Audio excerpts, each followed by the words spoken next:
observations. And this is certainly going to size up to one of those situations because they can't get out right now. They've had to hunker down. Ed Lavandera is down below me. We're a team on this. He's been watching equal intensity from a different perspective down on the ground. And Ed, let me know when you can come back to me in terms of what you're seeing with the flooding and whether it's making an appreciable difference to these surrounding buildings by us. This is somewhat of a commercial area where we are now. There are residences as you get in the 4, 5, 6 blocks away where we are. As you get closer into the water, there are residences along the water. We don't give a damn about property in a situation like this. We're about protecting life, and that's what all the precautions were about. But you've got mega mansions down there. The governor has one. We're talking $10, $50 million homes that were built really close to the water, and as beautiful as that is, it's equally dangerous. Another huge gust coming down here right now. Remarkable that this tree is standing, and I'm watching it split in real time, but it's getting there. Ed, what are you seeing down where you are? Let me step out of this. Chris, I'm going to take a quick little step out. Oh, man. A quick little step out here so you can get a sense of just how quickly the water is moving through here on the street. This is the most severe gust that's pushing through. You can see the water. You can't even see 50 yards anymore to our right. The amount of water that's being pushed along the street and filling up here, and we're in we understand one of the higher areas here in downtown Naples. The water in other parts of the neighborhoods that we were able to survey this morning and throughout the day yesterday have to be an incredibly dangerous situation.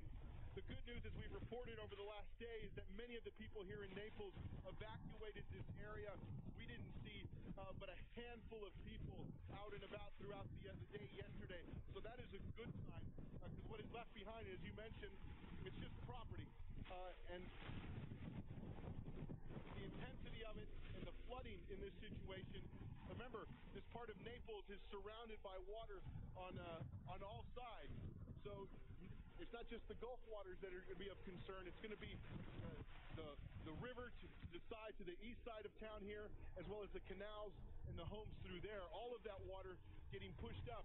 This is just one little spot as you look down here on the street in downtown Naples, just how quickly the water can pool up in various areas.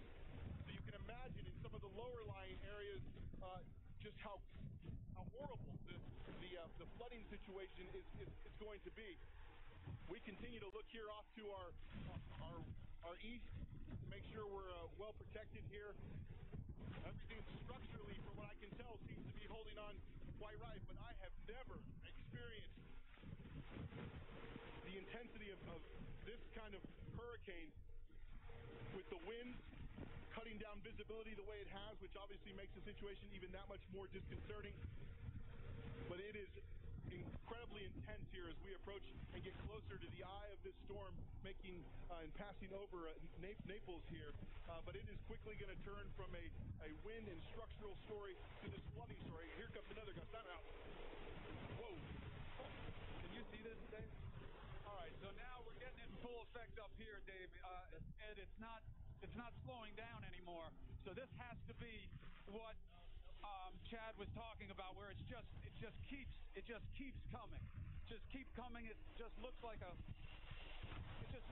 some type of sideways cyclone that's coming down here with these gusts.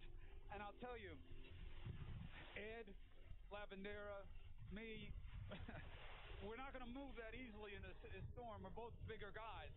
And this could easily knock you off your feet. But I'll tell you what, it's such an easier task to be here than so many of the people who are with this storm, with their families, with young kids, and they're inside, and they have to be praying to God that this just leaves them untouched and they get past. And that's the biggest concern.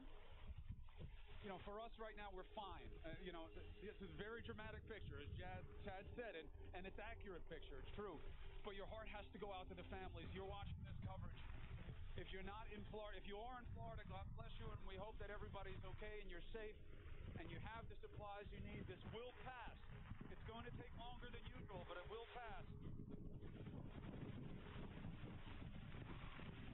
But if you're watching this from somewhere else, just put yourself in the place of these families that are down here, and we'll see what their needs are afterwards. But this is something that they're going to remember for a really long time. And hopefully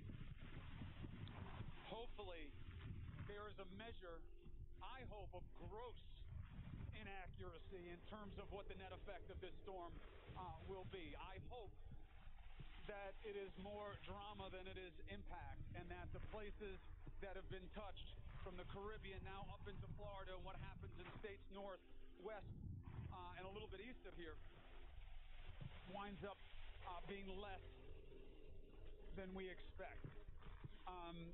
But for now, that big part has passed. There's been a little bit of an alleviation. It's gusting that way now, but it's not as sustained as it was. There was about 5 minutes there where it just wasn't letting up. And the good news is, this one big patch of trees that I've been watching here that I was really worried about going in to the apartment building across, it hasn't happened. Now, I know Chad Myers is about to jump in my ear and say, don't count your chickens. I understand, but you take good results where you find them in a situation like this. And so far, the integrity of these big trees, these 200-foot trees, Chad, so far, I've been seeing some separation in them, not the palms. You know what I'm talking about, these other old growth trees. They've been splitting, but they haven't failed yet. They haven't collapsed yet. And if they can make it through this phase, maybe we'll get lucky here. But I have to tell you, Ed Lavandera is a pro, as you know, Chad. He's been in a lot of these. I've been in many, but less than he, to be sure, and you, to be sure. But there is something unique about what we're getting hit with right now. Maybe you can put some words and some science to it for us. Well, the only word I have, Chris, is eye wall. You are in the northern eye wall. You are going to, within the next 10, 15 minutes, be inside the eye. You may be able to look up and see the sky with not a cloud in it, and then be waiting for another hour or 20 minutes and get the wind from the other direction. And that's many times where a lot of the damage comes from, because the trees have already bent one way, and then all of a sudden they have to bend the other way as well. This is as bad as this storm has been truly in America. This is what the people of Sugar Land, this is what the people of Cudjoe Key, this is what the people of Big Coppet, Big Pine this morning, this is what they felt as this storm went straight over the lower Keys. It stayed offshore, it gained a little strength but not much, and then it made landfall at Marco Island about 30 minutes ago, the eye wall doing 130 miles per hour when it hit Marco. And I bet you just had 130. Nothing to boast about, but that storm is still very strong, not losing any intensity really whatsoever. So then it just comes down to duration. Now tell me this, when does the storm surge component kick in, and what do we look for there? The storm surge comes in after the center of the eye moves by, and the bubble of water moves under the eye itself and pushes onto land. Now this is opposite of what we expect when an eye makes landfall on an east coast. This is a west coast. So the west coast now has the no water on the north and the water slam storm surge on the south side of the eye. Water's been pulled out of Tampa Bay, pulled out of Port Charlotte, and all the like up to the north. And in 20 minutes, when the eye goes by you, the eye wall, you're going to get eye, and then you're going to get the other side that Marco Island is already getting. Marco getting the storm surge flooding, and we are seeing that flash flood emergency for Marco Island proper. 10 to 15 foot surge on top of places that were completely dry. Honestly, the ocean bottom was exposed 4 feet or so. The ocean bottom was exposed. You could see this. You could see the sand. You could see the fish. You could see the coral. You could see the sponge. And now, all of a sudden, that's going to be covered up with 10 to 15 feet of water. Chris, I am seeing you. Can you hear me and can you go?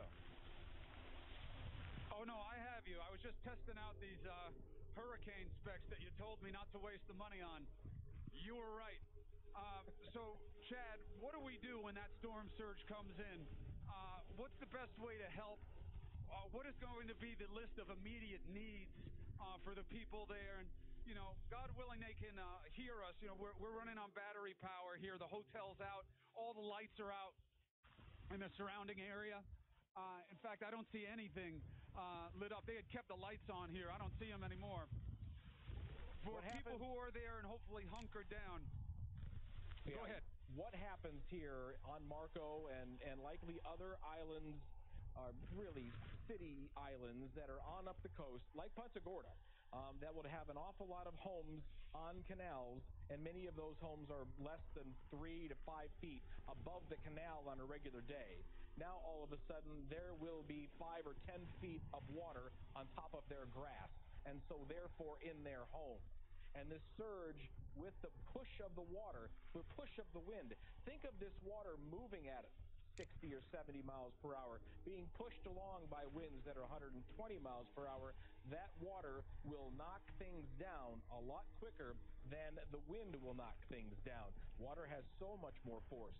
Now, to answer your first question, what do? You get Eddie Lavandera and that crew off the street, because that's where the water is going to go. You likely will be fine, second, third floor, but get everybody off the street.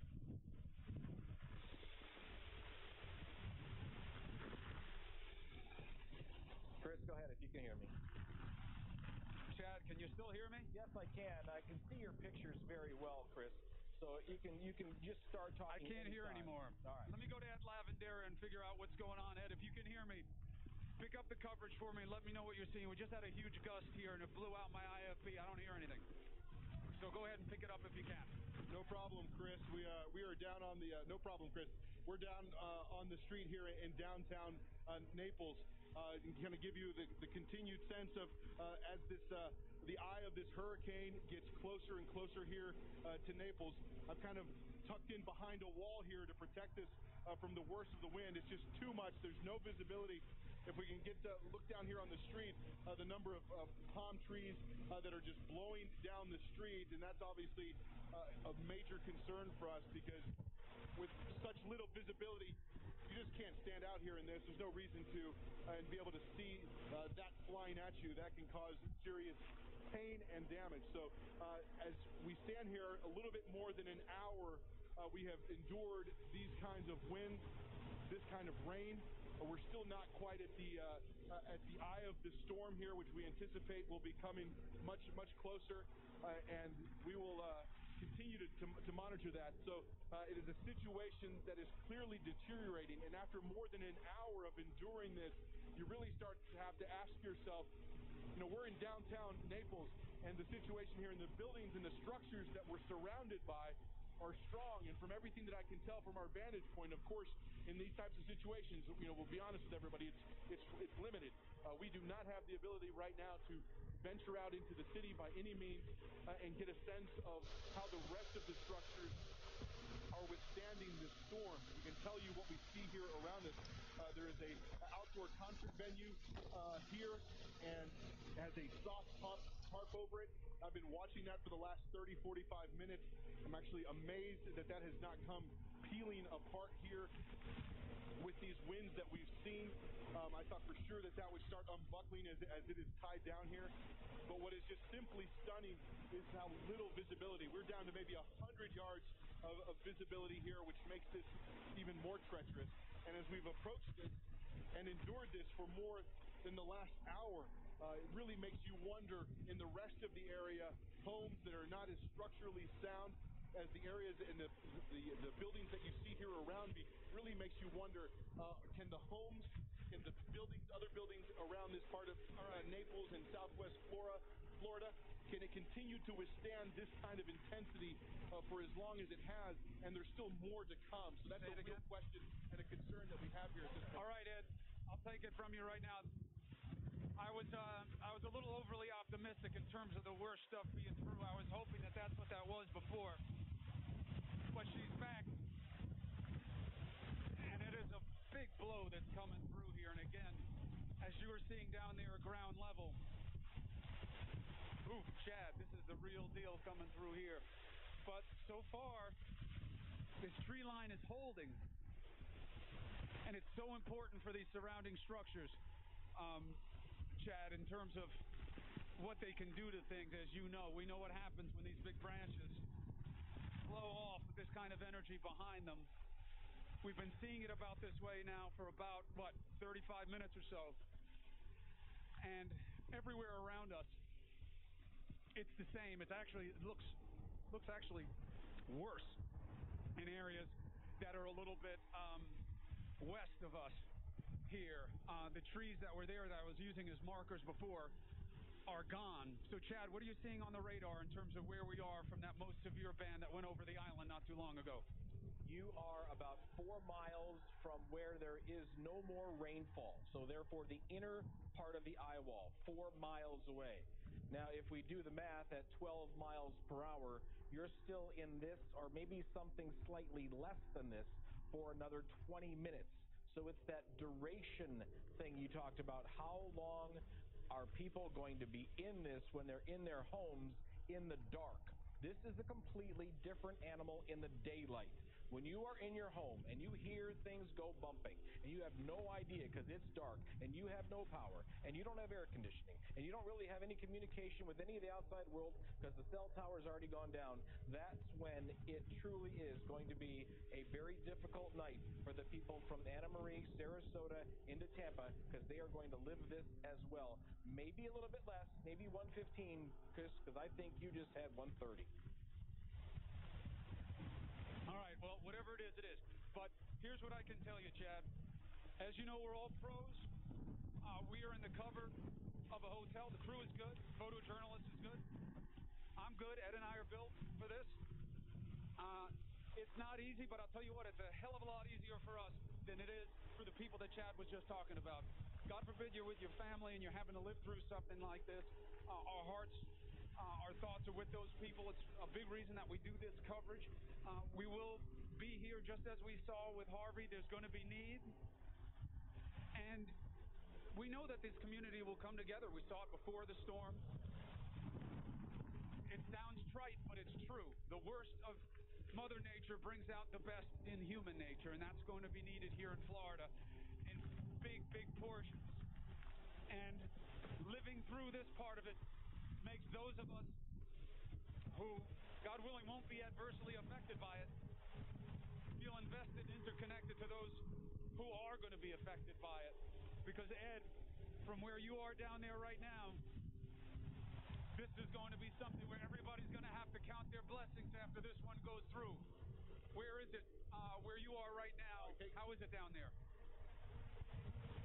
Hey, Chris, there's no question. Seconds after I tossed back to you just moments ago, heard a large crash about 15 yards off to my side. Part of the rooftop, these are the Spanish tiles of the rooftop that we're on, just came crashing down about 4 stories off the ground, crashed down on the ground around us.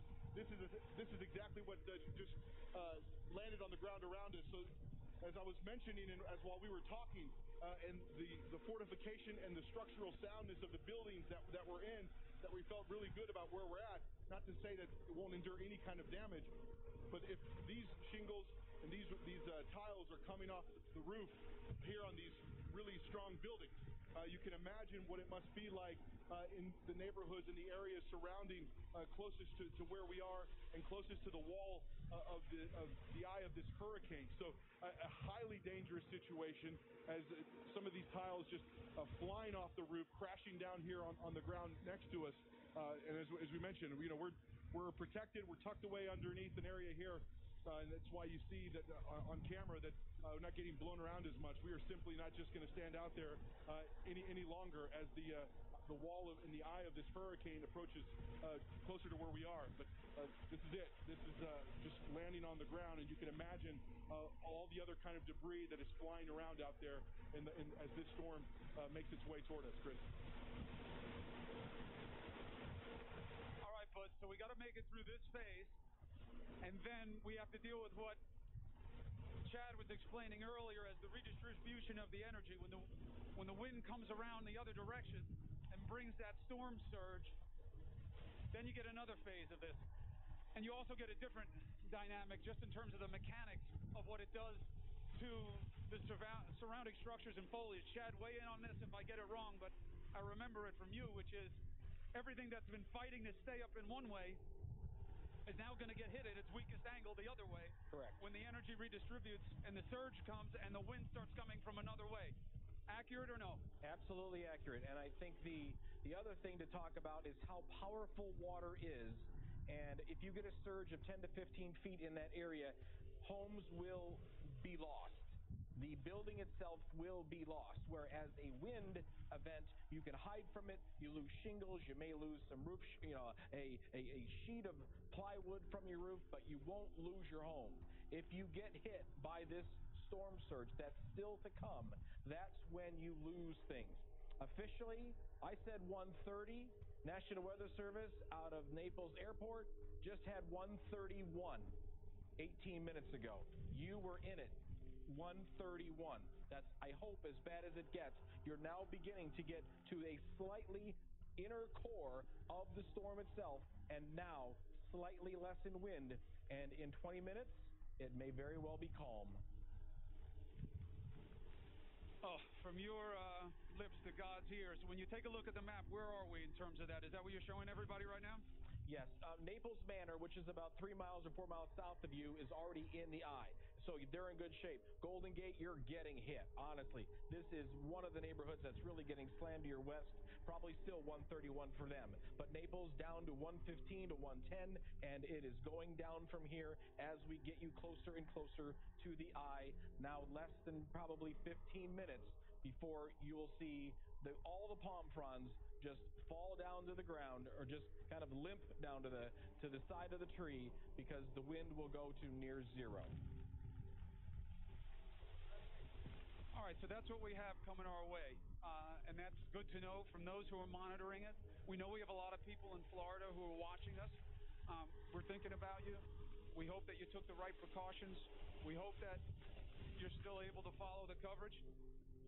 If you see us able to be doing what we're doing, hopefully the structure that you're in is going to be just fine. And what we've been watching us around us, as dramatic as it is, hopefully it's not as dangerous as it is dramatic. So far, this tree line is holding here, and these buildings are still protected that are around us. Less so on the other side. And you've seen things blow around in the air here, a little bit of Wizard of Oz style, but they're fairly small projectiles at this point, not the kinds of things that I've seen do damage in the past. That's a good sign as well. But again, there is no cause for false optimism. We'll have to see what happens on the backside of this storm and with the storm surge. As Chad has been coaching us all along, the wind is dramatic. There's no question about that. There's a danger component to it. But it is water that kills. It's drowning that takes people's lives in hurricanes. And storm surge is not just powerful, but lasting. So we're going to have to see that. And again, I keep going back to timing, Chad, because especially when you're in it, that's just your natural reaction to it from an endurance standpoint, is how much longer. And the scary part is, at least from the perspective on the ground, is how much longer there is. I mean, watching John and those correspondents, it's a long time, and things just only have so much tolerance, whether it's a structure or a vehicle or even an infrastructure system of your roadways and your sewage. And I don't mean that just from some planning perspective. I'm saying backup of sewage, homes not being able to have livable conditions, what they call habitability. I mean, that's what all this is about. It's about what all of this does to their lifestyle, Chad, and it's your perspective, your take on it so far, that you're getting why the governor was so conscientious about saying we're talking about weeks here. We're talking about commitment from the federal government for weeks and months, and in the billions in terms of what they estimated going into this. Do you think they're going to wind up being justified in what they thought going into it? Oh, without a doubt. Without a doubt, this storm had the punch when it was over Cuba at 160 miles per hour. And to the people of northern Cuba, we are internally grateful. What happened to your country is a shame. It was the damage that created the storm to go from 160 to 130. It was a true remarkable reduction in power that our country didn't have to take. And as it's now moving over Key Largo and into the Keys and then into Collier County, all of a sudden we had a survivable storm where 160 to 165 in some places with wind speeds there would not have been survivable. So you are now getting into a much better place. Here in Chris, you're going to get into the winds dropping off rapidly to maybe 35 or 45 miles per hour, and that's the good news. But the rest of the story is that we're going from here to Pelican Bay to Naples Park to Bonita Springs, heading up the coast with the same event that you just had there. I have a question for you if you can hear me. I know the wind's going down a little bit. I don't know if you had a chance to do any ground truth, but the road that we see below you, how many feet is that above sea level?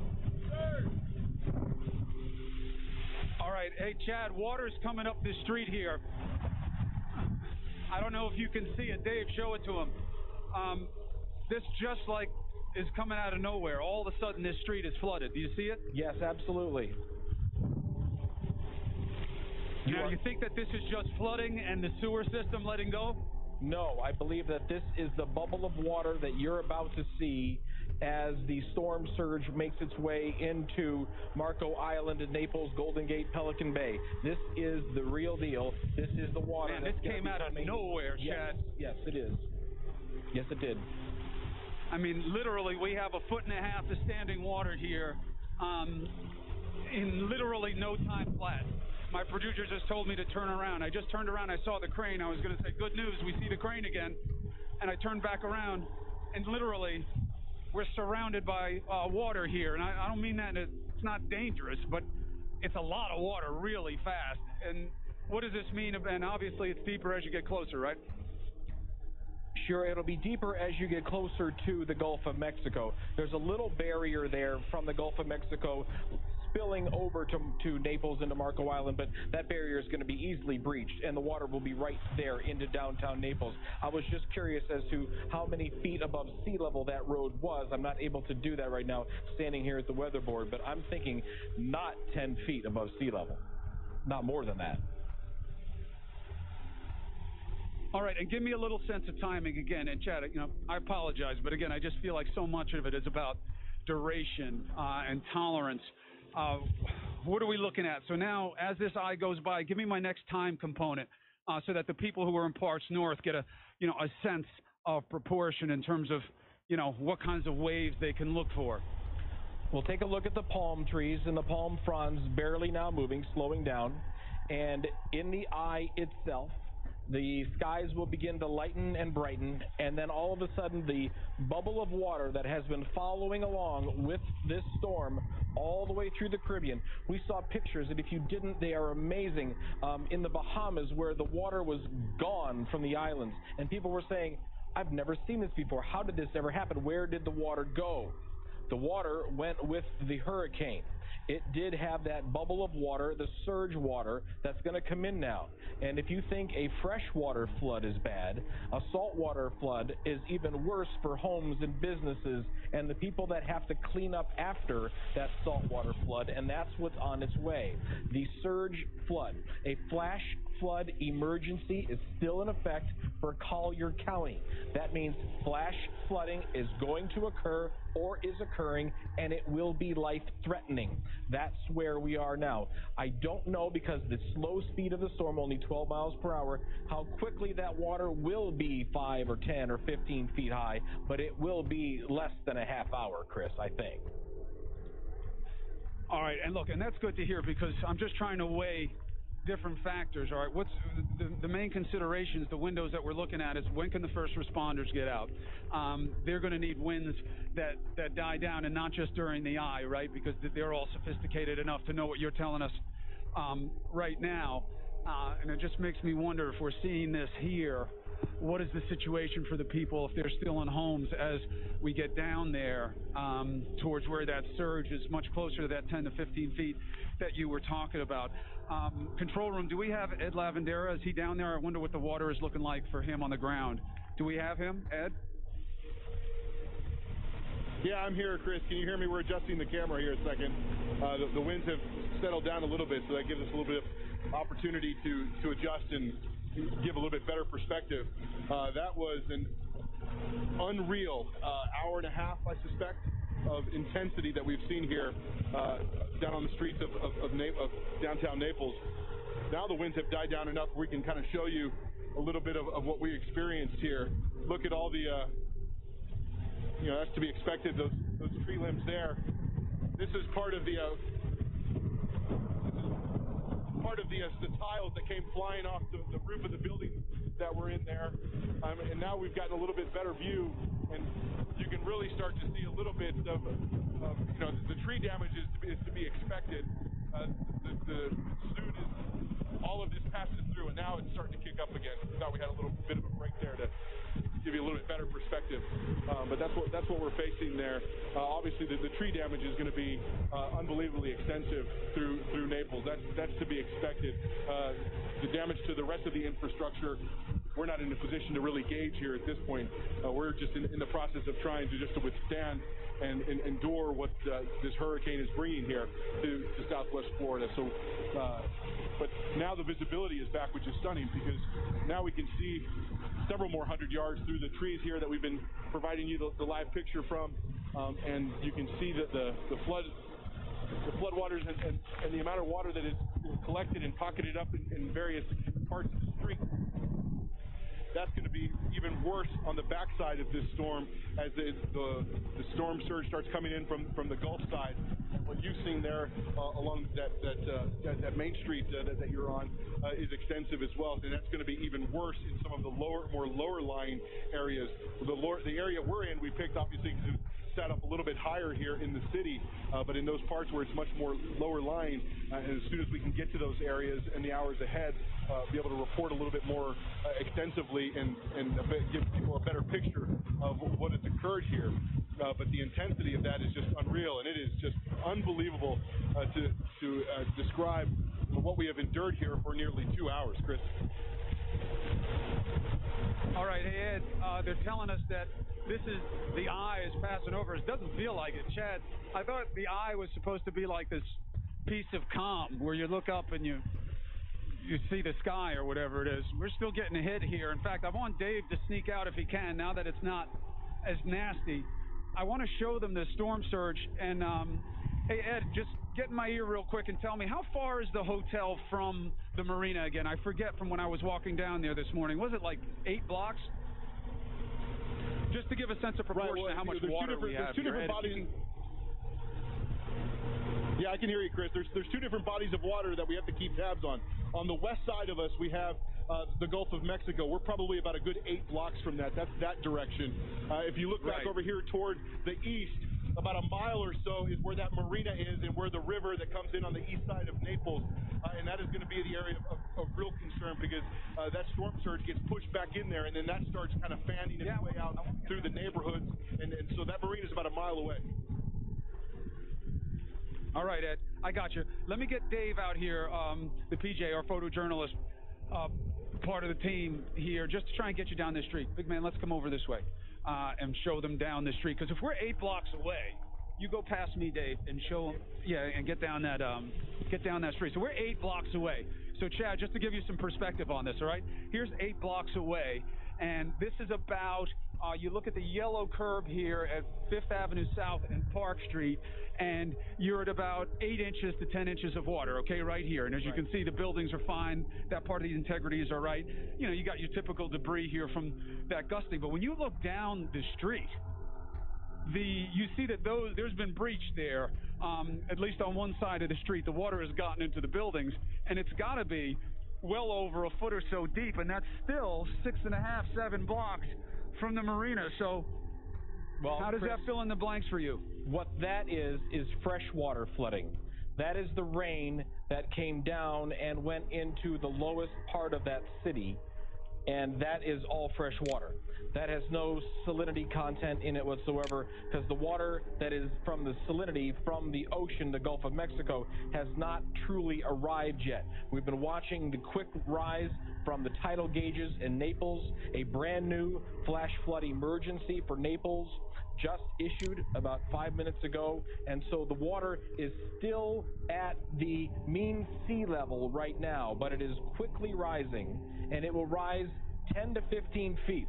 I mean, this is almost waiting for a tsunami, although it won't be a tidal